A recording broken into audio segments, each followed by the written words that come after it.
मैं हूं डॉक्टर अविराज सिंह शेखावत और आप देख रहे हैं ब्रीफ बाइट्स। साइकोलॉजी के जरिए इंसानी व्यवहार को समझने की एक छोटी सी कोशिश। आज की ब्रीफ बाइट्स का टॉपिक है मर्द औरत के चुनाव को कहाँ समझने में चूक करता है। सच ये है कि इंटरनेट के आने के बाद पिछले कुछ सालों में इस टॉपिक पर जागरूकता का विस्फोट हुआ है।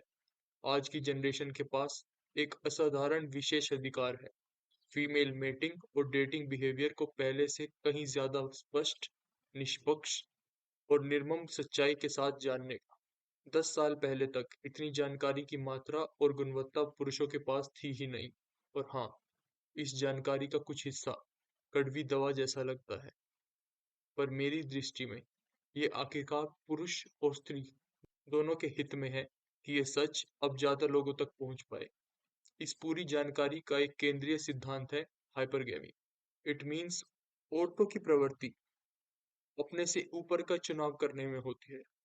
ज्यादा लंबा, ज्यादा बलवान, ज्यादा संपन्न और ज्यादा सामाजिक स्टेटस वाला पुरुष। हाइपरगेमी लगभग हर पहलू को प्रभावित करती है जो फीमेल सिलेक्शन से जुड़ा है, और इसके दूरगामी परिणाम होते हैं। इसलिए इस कॉन्सेप्ट को समझाना बेहद आवश्यक है। समस्या ये है कि पुरुष अक्सर इसे दो गलत तरीकों से समझ लेते हैं, और आज मैं उन दोनों पर बात करना चाहता हूँ। पहला रिएक्शन, और सबसे आम, जब खासकर जवान लड़के ये सुनते हैं कि औरतें सिर्फ टॉप 10% मर्दों में इंटरेस्ट लेती हैं, तो उनके मन में उत्साह नहीं, निराशा पैदा होती है। वो सोचते हैं, मैं स्कूल में टॉप नहीं था, कॉलेज में भी नहीं, जवानी में भी एवरेज ही रहा, तो मैं कभी उस एलीट सर्कल का हिस्सा बन ही नहीं सकता। या फिर वो ये निष्कर्ष निकाल लेते हैं, इवन अगर बन भी जाऊं तो इतनी मेहनत का फायदा क्या, जूस क्वीज के लायक ही नहीं है। वो खुद को देखते हैं और कहते हैं, मेरे पास ऐसा कुछ है ही नहीं जो किसी औरत को सच में चाहिए। और फिर नतीजा, वाई बॉदर। और देखिए, कुछ हद तक ये सोच समझने लायक है। डेटिंग सिंपल नहीं होती। इनिशिएशन ज्यादातर पुरुष ही करते हैं, इसलिए रिजेक्शन भी उन्हें ज्यादा मिलता है शुरुआत में।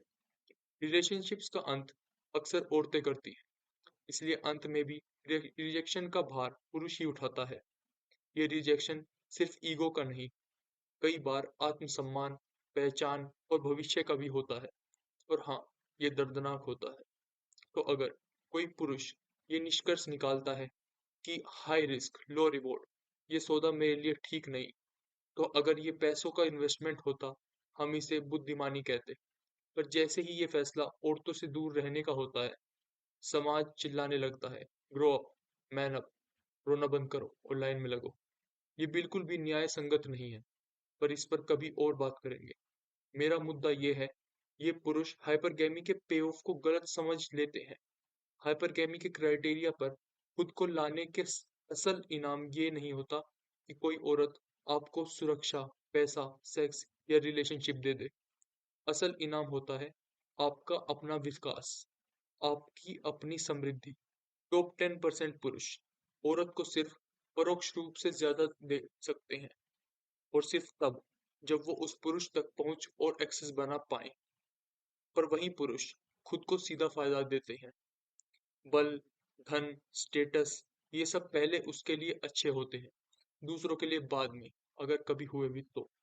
और मानो कल को डिवोर्स हो जाए, ब्रेकअप हो जाए, तो भी वैल्यू का स्रोत वही पुरुष होता है। इसलिए पहला भ्रम ये है कि हाइपरगेमी का फायदा ज्यादा औरतों को होता है।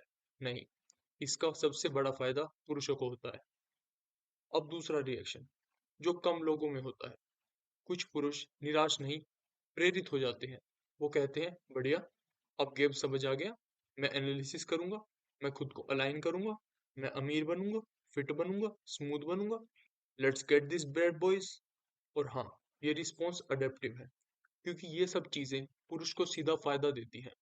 पर यहीं पर भ्रम शुरू होता है। सच ये है कि औरतें सिर्फ इसलिए सेक्स या रिलेशनशिप नहीं देती क्योंकि आप उनके क्राइटेरिया टिक कर देते हो। ये सोच, बिहेवियर एक्स करूंगा तो रिजल्ट वाई मिलेगा, एक मर्दाना प्रॉब्लम सॉल्विंग मॉडल है जो गलती से औरतों पर थोप दिया जाता है। मर्द सुनता है six pack, six figure income चाहिए, और सोचता है बस ये मिल गया तो रिवॉर्ड पक्का। पर ये सच नहीं है। हाँ, ये चीजें दरवाजा खोल सकती हैं, पर घर में एंट्री की गारंटी नहीं होती। अगर आप दुनिया भर में मशहूर नहीं हो, तो औरतें लाइन लगाकर आपका इंतजार नहीं कर रही। एक सुंदर, सफल ब्रेन सर्जन भी पूरी रात भर में अकेला बैठ सकता है, क्योंकि हर नई औरत के साथ आपको फिर से जीरो से शुरू करना होता है।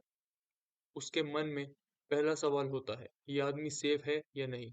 ये सिर्फ शरीर देख रहा है या मुझे सुन भी रहा है? ये हंसा पाता है या नहीं? ये दूसरी लड़कियों को घूरता तो नहीं? और अगर आपने गलत वक्त पर गलत बात कह दी, पुफ, मौका गायब।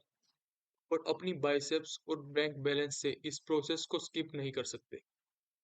अगर आपने सिर्फ पैसा और बॉडी बनाई, तो सिडक्शन सीखना भूल गए, तो संभावना है कि आप उस आदमी से भी पीछे रह जाओगे जिसने सिर्फ 1 साल लड़कियों को समझने में लगाया। इसलिए हाइपरगेमी कोई सिल्वर बुलेट नहीं है, ये सिर्फ अट्रैक्शन प्रोक्सीज है। असली गेम अभी भी वही है, approach, effort, presence, emotional connection. Top 10% में भी एफर्टलेस सेक्सुअल अपॉर्चुनिटी नहीं मिलती, और ये सच बहुत कड़वा है। हाइपरगेमी के पीछे एक औरत की अपनी लंबी व्यक्तिगत लिस्ट होती है, और उस लिस्ट का एक भी पॉइंट मिस हुआ तो बाकी सब इररेलेवेंट। इसीलिए दूसरा भ्रम ये है, हाइपरगेमस क्राइटेरिया मीट करना इज इक्वल टू गारंटी। नहीं। और इंटरेस्टिंग बात ये है कि ये दोनों भ्रम एक ही नतीजे पर ले जाते हैं, पुरुष औरतों से दूर हट जाते हैं। और आज हम ये ज्यादा से ज्यादा देख रहे हैं। आपका क्या अनुभव है, कमेंट्स में बताइए। और अगर यहाँ तक आ गए हो तो लाइक करो, सब्सक्राइब करो और चैनल को सपोर्ट करो। सुनने के लिए धन्यवाद।